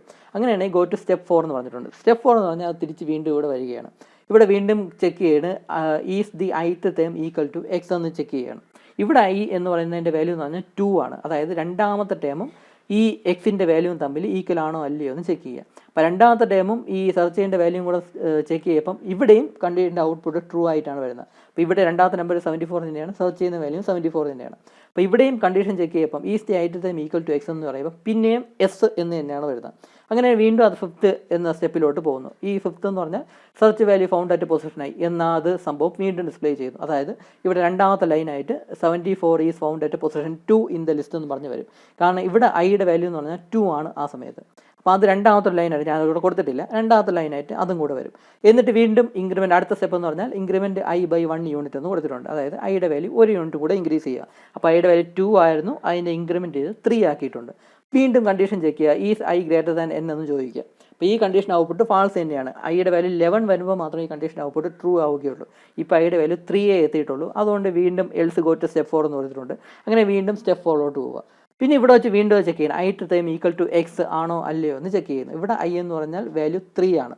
അതായത് മൂന്നാമത്തെ ടേമും എക്സിൻ്റെ വാല്യൂവും തമ്മിൽ ഈക്വൽ ആണോ അല്ലയോ എന്ന് കമ്പയർ ചെയ്യുന്നു. മൂന്നാമത്തെ ടേം എന്ന് പറഞ്ഞാൽ ഇവിടെ 65 ആണ്. ഈ 65ഉം 74ഉം കൂടെ കമ്പയർ ചെയ്യുമ്പം അത് ഈക്വൽ അല്ല. അതായത് ഈ കണ്ടീഷൻ ഔട്ട്പുട്ട് എന്ന് പറഞ്ഞാൽ ഫാൾസ് ആയിരിക്കും. അങ്ങനെ ഫാൾസ് എന്ന് പറഞ്ഞാൽ ഇവിടെ കൊടുത്തിട്ടുണ്ട് എൽസ് ഗോ ടു സ്റ്റെപ്പ് 6 എന്ന് പറഞ്ഞിട്ടുണ്ട്. ഈ കണ്ടീഷൻ ഔട്ട്പുട്ട് ട്രൂ ആവുകയാണെങ്കിലാണ് if yes go to step 5 എന്ന് പറഞ്ഞ സ്റ്റേറ്റ്മെൻറ്റ് എക്സിക്യൂട്ട് ചെയ്യുന്നത്. അതേസമയം ഇവിടെ എസ് അല്ല, ഇവിടെ നോ ആണ്. ഈ കണ്ടീഷൻ ഔട്ട്പുട്ട് ഫാൾസ് ആണ്. അങ്ങനെയാണെങ്കിൽ എൽസ് ഗോ ടു സ്റ്റെപ്പ് 6 എന്ന് പറഞ്ഞിട്ടുണ്ട്. അതായത് 5ാമത്തെ സ്റ്റെപ്പിനെ സ്കിപ്പ് ചെയ്ത് 6ാമത്തെ സ്റ്റെപ്പിലോട്ടാണ് പോകുന്നത്. 6ാമത്തെ സ്റ്റെപ്പ് എന്ന് പറഞ്ഞാൽ ഐയുടെ വാല്യൂ ഇൻക്രിമെൻറ്റ് ബൈ 1 യൂണിറ്റ് എന്നാണ്. അപ്പോൾ ഐയുടെ വാല്യൂ ഇവിടെ 3 ആയിരുന്നു. അവിടെ നമുക്കിവിടെ ഡിസ്പ്ലേ ചെയ്യാനൊന്നുമില്ല. 74 ഈസ് ഫൗണ്ട് അറ്റ് പൊസിഷൻ 3 എന്നിവിടെ ഡിസ്പ്ലേ ചെയ്യാനൊക്കത്തില്ല. കാരണം ഇവിടെ 65 ആണ് നമ്പർ, 74 അല്ല. അപ്പോൾ അതുകൊണ്ട് ഈ ഒരു സ്റ്റെപ്പിനെ അങ്ങ് സ്കിപ്പ് ചെയ്തിട്ട് 6ാമത്തെ സ്റ്റെപ്പിൽ വന്നിട്ടുണ്ട്. ഇവിടെ ഐയുടെ വാല്യൂ ഇൻക്രിമെൻറ്റ് ചെയ്ത് 3 എന്നുള്ളത് 4 ആവുന്നു. പിന്നെയും ഐയുടെ വാല്യൂ ചെക്ക് ചെയ്യുന്നു. ഈ if I is greater than എന്ന് പറഞ്ഞ സംഭവം കണ്ടീഷൻ ചെക്ക് ചെയ്യുന്നു. ഇവിടെയും കണ്ടീഷൻ ഔട്ട്പുട്ട് ഫാൾസ് ആണ്. അങ്ങനെ ഫാൾസ് ആണെങ്കിൽ വീണ്ടും സ്റ്റെപ്പ് 4ലോട്ട് പോകുന്നു. 4ാമത്തെ ടേമും ഈ 74ഉം തമ്മിൽ കമ്പയർ ചെയ്യുന്ന സ്റ്റെപ്പാണ് ഈ 4ാമത്തെ ഈ ഒരു സ്റ്റെപ്പിൽ വീണ്ടും വരുന്നത്. ith time equal to x ആണോ എന്ന് ചെക്ക് ചെയ്യും. ഇവിടെ ഐ എന്ന് പറഞ്ഞാൽ ഇപ്പം അറ്റ് പ്രസൻറ്റ് ഐയുടെ വാല്യൂ എന്ന് പറഞ്ഞാൽ 4 ആണ്. അതായത് 4th ടേം എന്ന് പറഞ്ഞാൽ 24 ആണ്. 24ഉം 74ഉം തമ്മിൽ കമ്പയർ ചെയ്യുമ്പം ഈക്വൽ അല്ല എന്ന് പറയും. അപ്പോൾ വീണ്ടും എൽസ് ഗോ ടു സ്റ്റെപ്പ് 6 എന്ന് പറഞ്ഞ് പോകും. അപ്പോൾ സ്റ്റെപ്പ് 6 എന്ന് പറഞ്ഞാൽ ഐയുടെ വാല്യൂ പിന്നെ ഇൻക്രിമെൻറ്റ് ചെയ്ത് 5 ആക്കുന്നു. അപ്പോൾ ഈ ഒരു സ്റ്റേറ്റ്മെൻറ്റ് എക്സിക്യൂട്ട് ചെയ്യേണ്ട. അപ്പോൾ വീണ്ടും ഐയുടെ വാല്യൂ ഇൻക്രിമെൻറ്റ് ചെയ്ത് 5 ആക്കുന്നു. അതിങ്ങനെ റിപ്പീറ്റ് ചെയ്തുകൊണ്ടിരിക്കും. അങ്ങനെ ഇവിടെ ഇപ്പോൾ 74 പിന്നെ ഒരിടത്തും റിപ്പീറ്റ് ചെയ്യുന്നില്ല. അപ്പോൾ ഇതിങ്ങനെ റിപ്പീറ്റ് ചെയ്യും. അപ്പോഴെല്ലാം ഈ 5th ടേം എന്നുള്ള ഐയുടെ വാല്യൂ ഓരോ യൂണിറ്റ് വെച്ച് ഇൻക്രിമെൻറ്റ് ചെയ്തുകൊണ്ടിരിക്കും. ഈ 5th ടേം എക്സിക്യൂട്ട് ചെയ്യാതെ 6th ടേം ആയിരിക്കും ഓരോ 6th ടേമിനായിരിക്കും എക്സിക്യൂട്ട് ചെയ്തുകൊണ്ട് വരുന്നത്. അപ്പോൾ ഐയുടെ ഇത് വാല്യൂ ഇൻക്രിമെൻറ്റ് ചെയ്ത് 10 ആവുന്നു എന്ന് കരുതുക. അപ്പം 55 ആയിട്ടുള്ള കമ്പയർ ചെയ്യപ്പോഴും ഇപ്പോൾ സപ്പോസ് ഇപ്പം ഐയുടെ വാല്യൂ 9 ആണ് എങ്കിൽ അവിടെ വെച്ച് ഇവിടെ സപ്പോസ് ഐയുടെ വാല്യൂ ഇവിടെ 9 ആണെന്ന് കരുതുക. 9 ആണെന്ന് പറഞ്ഞാൽ ഈ 55 ആണ് വാല്യൂ. അപ്പോൾ 55ഉം ഈ 74ഉം കൂടെ കമ്പയർ ചെയ്യുമ്പം ഈക്വൽ അല്ല എന്ന് കാണുന്നു. അങ്ങനെയാണെങ്കിൽ സ്റ്റെപ്പ് 6ലോട്ട് പോകുന്നു. സ്റ്റെപ്പ് 6ൽ വെച്ച് ഐയുടെ വാല്യൂ 9ൽ നിന്ന് 1 യൂണിറ്റ് ഇൻക്രിമെൻറ്റ് ചെയ്ത് 10 ആവുന്നു. 10 ആയിട്ട് പിന്നെയും ഇവിടെ കണ്ടീഷൻ ചെക്ക് ചെയ്യുന്നു. I is greater than N എന്നുള്ള കണ്ടീഷൻ ചെക്ക് ചെയ്യുന്നു. ഇവിടെയും ഐയുടെ വാല്യൂ എന്ന് പറഞ്ഞാൽ 10ൻ്റെ വാല്യൂ എന്നിൻ്റെ വാല്യൂ 10 ആണ്, ഐയുടെ വാല്യൂ 10 ആണ്. അപ്പോൾ ഐയുടെ വാല്യൂ എന്താണ് ഗ്രേറ്റർ ദാൻ എൻ അല്ല. അപ്പോൾ വീണ്ടും അതിൻ്റെ കണ്ടീഷൻ ഔട്ട്പുട്ട് എന്ന് പറഞ്ഞാൽ ഫാൾസ് തന്നെയാണ്. ഈ കണ്ടീഷൻ ഔട്ട്പുട്ട് ട്രൂ ആവണമെങ്കിൽ ഐയുടെ വാല്യൂ 11 ആവണം. പക്ഷേ ഇവിടെ ഇപ്പം ഐ ഗ്രേറ്റർ ദാൻ എൻ എന്ന് ചോദിക്കുമ്പോൾ അല്ല, കാരണം ഐയുടെ വാല്യൂ 10 ആണ്, എന്നിൻ്റെ വാല്യൂ 10 ആണ്. അപ്പം ഐ എന്തായിരുന്നാലും ഗ്രേറ്റർ അല്ല. അപ്പോൾ അതുകൊണ്ട് വീണ്ടും ഈ എൽസ് ഗോ ടു സ്റ്റെപ്പ് 4 എന്നുള്ള ആ സ്റ്റേറ്റ്മെൻ്റ് ആയിരിക്കും എക്സിക്യൂട്ട് ചെയ്യുന്നത്. അപ്പോൾ അത് വീണ്ടും ഈ 4ാമത്തെ സ്റ്റെപ്പിലോട്ട് പോകുന്നു. ith term equal to x ആണോ എന്ന് പിന്നെയും ചെക്ക് ചെയ്യുന്നു. ഇവിടെ ഇപ്പോൾ ith ടേം എന്നാണ് 10th ടേം എന്നാണ് ഉദ്ദേശിക്കുന്നത്, അതായത് 48 എന്ന് പറയുന്ന ടേം. അപ്പോൾ അത് ഇവിടെ കണ്ടീഷൻ ചെക്ക് ചെയ്യപ്പോഴും 7 ഈക്വൽ ടു 74 അല്ല. അപ്പോൾ നേരെ സ്റ്റെപ്പ് 6ലോട്ട് പോകുന്നു. ഐയുടെ വാല്യൂ ഇൻക്രിമെൻറ്റ് ചെയ്ത് 11 ആക്കുന്നു. ഐയുടെ വാല്യൂ ഇൻക്രിമെൻറ്റ് 11 ആക്കിയിട്ട് ഇവിടെ ഒന്ന് ഈ കണ്ടീഷൻ ചെക്ക് ചെയ്യുന്നു. അപ്പോൾ ഇവിടെ ഈ സമയത്ത് ഐയുടെ വാല്യൂ 11 ആയതിനു ശേഷം ഈ കണ്ടീഷൻ ചെക്ക് ചെയ്യുമ്പോഴേക്കും ഇതിൻ്റെ സ്റ്റേറ്റ്മെൻറ്റ് ഔട്ട്പുട്ട് ട്രൂ ആയിട്ടാണ് വരുന്നത്. I is greater than N എന്ന് ചോദിക്കുമ്പോൾ അതെ, എൻ്റെ വാല്യൂ 10ഉം ഐയുടെ വാല്യൂ 11 ആണ്. അപ്പോൾ ഐ ഈസ് ഗ്രേറ്റർ ദാൻ എന്ന ആ കണ്ടീഷൻ ട്രൂ ആയിട്ടുണ്ട്. അങ്ങനെയാണെങ്കിൽ ഗോ ടു സ്റ്റെപ്പ് 8 എന്ന് പറഞ്ഞിട്ടുണ്ട്. ഗോ ടു സ്റ്റെപ്പ് 8 എന്ന് പറഞ്ഞാൽ സെർച്ച് ഓവർ. കാരണം ഇനി സെർച്ച് ചെയ്യാൻ വേറെ നമ്പേഴ്സ് ഒന്നുമില്ല, 48 കഴിഞ്ഞ് വേറെ നമ്പർ ഒന്നുമില്ല, പിന്നെയും കമ്പയർ ചെയ്ത് ചെക്ക് ചെയ്ത് നോക്കാനായിട്ട്. അപ്പം സെർച്ച് ഓവർ എന്നുള്ള ഔട്ട്പുട്ട് ഇവിടെ കാണിക്കും. അപ്പോൾ ഇതാണ് ഇതിൻ്റെ അൽഗോരിതം എന്ന് പറയുന്നത്. അപ്പോൾ ഈ ഒരു അൽഗോരിതം ബേസ് ചെയ്തായിരിക്കും ഈ ലീനിയർ സെർച്ച് മെത്തേഡിൻ്റെ പ്രോഗ്രാമും നമ്മൾ എഴുതുന്നത്. ഈ പ്രോഗ്രാം എഴുതുന്നത് തേർഡ് മോഡ്യൂൾ മാത്രമേ വരുന്നുള്ളൂ. അറേസ് ഒക്കെ ഉപയോഗിച്ചുള്ള പ്രോഗ്രാമാണ്. അറേസ് നമ്മൾ തേർഡ് മോഡ്യൂളിൽ പഠിക്കുന്നുള്ളൂ. അപ്പോൾ അതുകൊണ്ട് തേർഡ് മോഡ്യൂളിൽ ഇതിൻ്റെ പ്രോഗ്രാം നമ്മൾ പഠിക്കുന്നുള്ളൂ. അത് മിക്കവാറും നമ്മൾ കാണാതെ അതിൻ്റെ മെയിനായിട്ടുള്ള സ്റ്റേറ്റ്മെൻറ്റ്സ് എല്ലാം കാണാതെ പഠിച്ച് തന്നെയായിരിക്കും എക്സാമിന് എഴുതുന്നത്. ഡയറക്റ്റ് ക്വസ്റ്റൻ തന്നെയായിരിക്കും മിക്കവാറും എക്സാമിന് ചോദിക്കുന്നത്. അപ്പോൾ അതിൻ്റെ ഈ ഒരു അൽഗോരിതത്തിൻ്റെ പ്രോഗ്രാം ആയിരിക്കും, ഈ ഒരു ലോജിക്ക് വെച്ചിട്ടുള്ള പ്രോഗ്രാം ആയിരിക്കും നമ്മൾ തേർഡ് മോഡ്യൂളിൽ പഠിക്കുന്നത്. അപ്പോൾ അതിൻ്റെ അൽഗോരിതമാണ് നമ്മൾ ഇവിടെ ഇപ്പം പഠിച്ചത്. അപ്പോൾ 8 സ്റ്റെപ്പാണുള്ളത്. മേ ബി നിങ്ങളുടെ ടെക്സ്റ്റിൽ നോക്കുകയാണെങ്കിൽ 8 സ്റ്റെപ്പുള്ള ചില അൽഗോരിതം ആയിരിക്കത്തില്ല. ഓരോ ടെക്സ്റ്റിലും ഓരോ രീതിയിലുള്ള അൽഗോരിതം ആയിരിക്കും കൊടുത്തിട്ടുള്ളത്. ചില ടെക്സ്റ്റ് ബുക്കിലാണെങ്കിൽ 6 സ്റ്റെപ്പേ കാണത്തുള്ളൂ, ചില ടെക്സ്റ്റ് ബുക്കിൽ 7 സ്റ്റെപ്പേ കാണത്തുള്ളൂ, ചില ടെക്സ്റ്റ് ബുക്കിൽ ചില 10 സ്റ്റെപ്പൊക്കെ ഉണ്ടായിരുന്നിരിക്കും. അപ്പോൾ ഏതായിരുന്നാലും അതിലേത് അൽഗോരിതം വേണോ നിങ്ങൾക്ക് പഠിക്കാം. ഈസി ആയിട്ട് തോന്നുന്ന ഏത് അൽഗോരിതം വേണോ പഠിക്കാം. കമ്പാരിറ്റീവ്ലി കുറച്ച് ഈസി ആയിട്ടുള്ള അൽഗോരിതമാണ് ഞാനിവിടെ കൊടുത്തിട്ടുള്ളത്. ആകെ 8 സ്റ്റെപ്പേ ഉള്ളൂ. സിമ്പിളായിട്ട് ഈ ടേംസ് ഒക്കെ നിങ്ങൾ സെൻറ്റൻസ് ഒക്കെ കാണാതെ പഠിച്ച് എഴുതാമെന്നുള്ളേ ഉള്ളൂ. ഒന്നുകിൽ ലോജിക്ക് മനസ്സിലാക്കിയിട്ട് ഇത് കാണാതെ പഠിച്ച് എഴുതുക, ലോജിക്ക് മനസ്സിലായില്ല എങ്കിലും കുഴപ്പമില്ല, ഈസി ആയിട്ട് നിങ്ങൾക്ക് ഇത് കാണാതെ പഠിച്ച് ഒരു 8 ലൈൻസ് കാണാതെ പഠിക്കണം എന്ന് മാത്രമല്ലേ ഉള്ളൂ. ഈസി ആയിട്ട് നിങ്ങൾക്ക് കാണാതെ പഠിച്ച് നിങ്ങൾക്ക് എഴുതാമെന്നുള്ളതേ ഉള്ളൂ. അപ്പോൾ ഇതാണ് 10 മാർക്സിൻ്റെ ഒരു ക്വസ്റ്റ്യൻ എന്ന് പറയുന്നത്, ലീനിയർ സെർച്ച് അൽഗോരിതം. ഇതുപോലെ തന്നെയാണ് അടുത്ത ഒരു അൽഗോരിതം കൂടെ നമുക്ക് പഠിക്കാനുള്ളത്, ബബിൾ സോർട്ട് അൽഗോരിതം കൂടെ. ഇതുപോലെ തന്നെ ഒരു 8 സ്റ്റേറ്റ്മെൻറ്റ്സ് ആണ് ആ അൽഗോരിതത്തിലുള്ളത്. അതും നിങ്ങൾ കാണാതെ പഠിക്കേണ്ടതായിട്ട് വരും. അപ്പോൾ അത് കുറച്ചും കൂടെ ഡീറ്റെയിൽഡ് ആയിട്ടാണ് നമുക്ക് ഈ മറ്റേ സോർട്ടിംഗ് മെത്തേഡിൻ്റെ അൽഗോരിതം നമുക്ക് പഠിക്കാനുള്ളത്. ബബിൾ സോർട്ട് മെത്തേഡ് കുറച്ചും കൂടെ കാര്യമായിട്ട് പഠിക്കേണ്ടതായിട്ടുണ്ട്. സ്റ്റെപ്സ് ഒക്കെ ഈക്വൽ ആണെങ്കിലും കുറച്ചും കൂടെ കാര്യമായിട്ട് ആ ലോജിക്ക് നമുക്ക് മനസ്സിലാക്കി എടുക്കാനുള്ളതാണ്. അപ്പോൾ അത് എന്താണെങ്കിലും അടുത്ത വീഡിയോയിൽ നമുക്ക് ഡിസ്കസ് ചെയ്യാം. അപ്പോൾ ഈ വീഡിയോയിൽ ഇത്രയേ ഉള്ളൂ. Thank you. ഒരു കാര്യം കൂടെ പറഞ്ഞോട്ടെ, നമ്മുടെ ഈ ലീനിയർ സെർച്ച് അൽഗോരിതത്തിൻ്റെ കൂടെ ചിലപ്പോൾ ഇതിൻ്റെ ഫ്ലോ ചാർട്ടും കൂടെ എക്സാമിന് ചിലപ്പം വരയ്ക്കാൻ ചോദിച്ചെന്ന് വരും. അൽഗോരിതത്തിന് പകരം ഫ്ലോ ചാർട്ട് ആയിരിക്കാം ചിലപ്പോൾ എക്സാമിന് ചോദിക്കുന്നത്. അങ്ങനെയാണെങ്കിൽ ഈ ഫ്ലോ ചാർട്ടാണ് നിങ്ങൾ വരച്ച് വയ്ക്കേണ്ടത്. നമ്മളിപ്പം പഠിച്ച ഈ അൽഗോരിതത്തിനെ ഒരു ഗ്രാഫിക്കൽ രൂപത്തിലാക്കിയാൽ ഇങ്ങനെയായിരിക്കും വരുന്നത്. അപ്പോൾ അതിൻ്റെ ഫ്ലോ ചാർട്ടും കൂടെ നിങ്ങൾ ജസ്റ്റ് ഒന്ന് പഠിച്ച് വെച്ചേക്കുക. ഈ അൽഗോരിതം പഠിച്ചു കഴിഞ്ഞാൽ പിന്നെ ഫ്ലോ ചാർട്ട് പഠിക്കാൻ വലിയ പാടൊന്നുമില്ല. ഈ അൽഗോരിതത്തിന് തന്നെയാണ് കൺവേർട്ട് ചെയ്ത് ഇങ്ങനെ ഗ്രാഫിക്കൽ രൂപത്തിലുള്ള ഫ്ലോ ചാർട്ട് ആക്കിയിരിക്കുന്നത്. അപ്പോൾ ഇൻ കേസ് ചിലപ്പോൾ എക്സാമിന് ഫ്ലോ ചാർട്ട് വരയ്ക്കാനും കൂടെ ചോദിച്ചെന്നിരിക്കാം. അപ്പോൾ അല്ലെങ്കിൽ അൽഗോരിതത്തിന് പകരം ഫ്ലോ ചാർട്ട് വരയ്ക്കുക എന്നും പറഞ്ഞ് ചിലപ്പം ജസ്റ്റ് ചോദിച്ചെന്നിരിക്കാം. അപ്പോൾ ഈ ഫ്ലോ ചാർട്ടും കൂടെ ജസ്റ്റ് ഒന്ന് നോക്കി വെച്ചേക്കുക. ഇത് ഞാൻ എക്സ്പ്ലെയിൻ ചെയ്യാൻ നിൽക്കുന്നില്ല. നമ്മുടെ അൽഗോരിതം അത് തന്നെയാണ് ഈ ഫ്ലോ ചാർട്ട് എന്ന് പറയുന്നത്. ഈ ഫ്ലോ ചാർട്ട് ആയതുകൊണ്ട് കുറച്ചും കൂടെ ഈസി ആയിട്ട് നിങ്ങൾക്ക് ചിലപ്പോൾ മനസ്സിലാക്കി എന്നും വരാം. അൽഗോരിതത്തിന് കുറച്ചും കൂടെ ഈസി ആയിട്ട് മനസ്സിലാവുന്നതാണ് ഈ ഫ്ലോ ചാർട്ടിൻ്റെ ആ ഒരു രൂപം എന്ന് പറയുന്നത്. അപ്പോൾ ഈ അൽഗോരിതം തന്നെ പഠിക്കുക. ഇത് തന്നെയാണ് ഈ ഫ്ലോ ചാർട്ടായിട്ടും വരച്ച് വെച്ചിരിക്കുന്നത്. അപ്പോൾ ഈ ഫ്ലോ ചാർട്ടും കൂടെ ജസ്റ്റ് ഒന്ന് പഠിച്ചിട്ട് എക്സാമിന് പോവുക. ചിലപ്പോൾ ഫ്ലോ ചാർട്ട് വരയ്ക്കാനും ചിലപ്പം ചോദിച്ചെന്നിരിക്കും. അപ്പോൾ ഈ ഒരു പോയിന്റ് കൂടെ ഓർത്ത് വെച്ചിരിക്കുക. ഇതുപോലെ തന്നെ നമ്മുടെ ബബിൾ സോർട്ടിനും ഫ്ലോ ചാർട്ടും കൂടെ നിങ്ങൾ പഠിച്ചുകൊണ്ട് പോകാനായിട്ട് ശ്രമിക്കുക. അതിനും അൽഗോരിതം ഉണ്ട്. അത് ആ സെയിം അൽഗോരിതത്തിനെ തന്നെ ഫ്ലോ ചാർട്ടായിട്ട് കൺവേർട്ട് ചെയ്തും കൂടെ ഞാൻ കാണിക്കാം. അപ്പോൾ അതിനും കൂടെ ഫ്ലോ ചാർട്ട് പഠിച്ചുകൊണ്ട് പോവുക. അപ്പോൾ ഇത്രയേ ഉള്ളൂ. അപ്പോൾ ഫ്ലോ ചാർട്ടും കൂടെ ജസ്റ്റ് ഒന്ന് നോക്കി വയ്ക്കുക. അപ്പോൾ ഇത്രയേ ഉള്ളൂ. Thank you.